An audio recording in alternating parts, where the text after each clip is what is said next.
Para saudara dan saudari yang Tuhan cintai, selamat pagi dan selamat bertemu lagi dalam renungan harian dari Paroki Santo Fransiskus Assisi APO, edisi hari Senin, tanggal 13 Januari 2025, dalam masa biasa yang pertama. Mengawali hari yang baru ini, kita hendak mendengar dan merenungkan sabda Tuhan. Marilah sebelum kita mendengar dan merenungkan sabda Tuhan, kita berdoa. Dalam nama Bapa dan Putra dan Roh Kudus. Amin.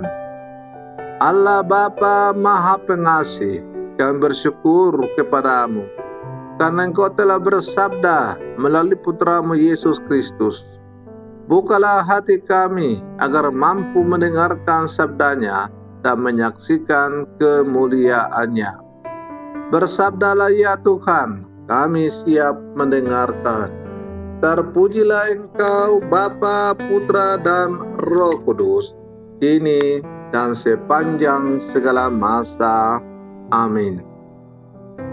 Para saudara dan saudari yang Tuhan cintai, sabda Tuhan yang hendak kita dengar dan kita renungkan untuk mengawali hari yang baru ini diambil dari Injil Markus pasal 1 ayat 14 sampai 20. Tuhan bersamamu. Inilah Injil suci menurut Markus. Sesudah Yohanes Pembaptis ditangkap, datanglah Yesus ke Galilea memberitakan Injil Allah. Yesus memberitakan, waktunya telah genap, kerajaan Allah sudah dekat. Bertobatlah dan percayalah kepada Injil. Ketika Yesus sedang berjalan menyusur danau Galilea, ia melihat Simon dan Andreas, saudara Simon. Mereka sedang menebarkan jala di danau, sebab mereka penjala ikan. Yesus berkata kepada mereka, "Mari, ikutlah aku, dan kalian akan kujadikan penjala manusia." Mereka segera meninggalkan jalannya dan mengikuti Yesus. Dan setelah Yesus meneruskan perjalanannya sedikit lagi, dilihatnya Yakobus, anak Zebedeus, dan Yohanes saudaranya, sedang membereskan jala di dalam perahu. Yesus segera memanggil mereka, dan mereka meninggalkan ayahnya Zebedeus dalam perahu bersama orang-orang pilihannya. Lalu mereka mengikuti Yesus. Demikianlah sabda Tuhan. Para saudara dan saudari yang Tuhan cintai, Allah kita adalah Allah yang berbicara. Dalam surat Ibrani dikatakan bahwa pada zaman dahulu Allah berulang kali dan dalam berbagai cara berbicara kepada nenek moyang kita dengan perantaraan nabi-nabi.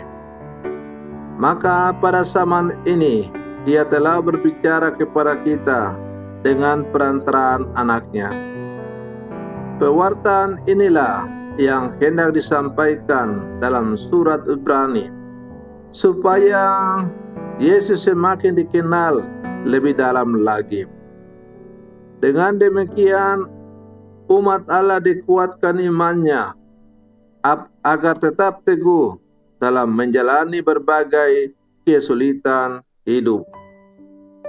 Yesus adalah Allah yang turun ke dunia untuk menyelamatkan manusia dengan jalan mengorbankan diri. Para saudara dan saudari yang Tuhan cintai, Dalam bacaan Injil yang baru saja kita dengar, kita melihat bagaimana Yesus memanggil para murid-Nya yang pertama. Yesus memanggil murid-murid-Nya saat berada di tepi danau Galilea, di mana mereka sedang menjalankan rutinitas mereka sebagai nelayan. Petrus dan Andreas dipanggil saat mereka sedang menebarkan jala di danau. Sementara Yakobus dan Yohanes dipanggil saat mereka sedang membereskan jala di dalam perahu. Mereka didatangi Yesus saat mereka sedang bekerja melaksanakan tanggung jawabnya. Seperti mereka, kita semua dipanggil. Panggilan Tuhan itu kerap kita abaikan dengan berbagai argumen rasional, misalnya belum waktu, tidak layak, tidak mampu, dan lain-lain. Padahal panggilan Tuhan hendak memperbaharui dan menghantar kita pada suatu tindakan pertobatan. Sebab pertobatan menjadi hal yang sentral dalam pewartaan Yesus.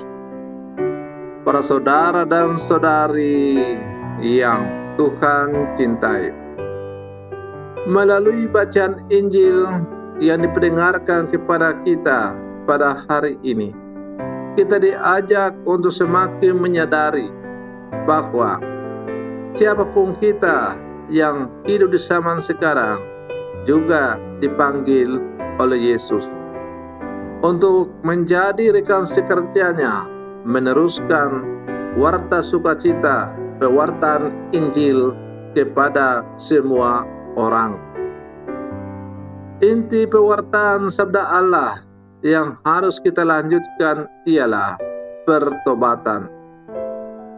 Panggilan mengikuti Yesus adalah panggilan kepada pertobatan. Sesudah bertobat, kita juga harus meneruskan apa yang dilakukan oleh Yesus sendiri, yakni memanggil orang lain untuk bertobat. Menjadi penjala manusia adalah menjadi alat untuk menangkap orang lain, supaya mereka boleh datang kepada Yesus. Kita yang telah mengalami pertobatan oleh karena belas kasih Allah, maka belas kasih Allah yang telah kita peroleh, yang akhirnya kita jawab dengan pertobatan, harus kita wartakan kepada orang lain. Sehingga berita Injil, berita sukacita itu tidak hanya kita saja yang merasakan, yang mengalaminya, tetapi juga supaya orang lain bisa merasakan dan mengalami, serta akhirnya memperoleh rahmat penyelamatan untuk bersama-sama hidup dalam satu keluarga besar, keluarga Allah. Para saudara dan saudari yang Tuhan cintai, mari kita berlangkah maju bersama mewujudkan cita-cita Yesus, mewartakan Injil, mewartakan kerajaan Allah di muka bumi ini. Mari kita berlangkah bersama-sama mewujudkan kerajaan Allah di muka bumi ini. Semoga semakin banyak orang sungguh merasakan penyelamatan yang ditawarkan oleh Allah melalui putranya Tuhan kita Yesus Kristus. Selamat pagi, Tuhan Yesus memberkati.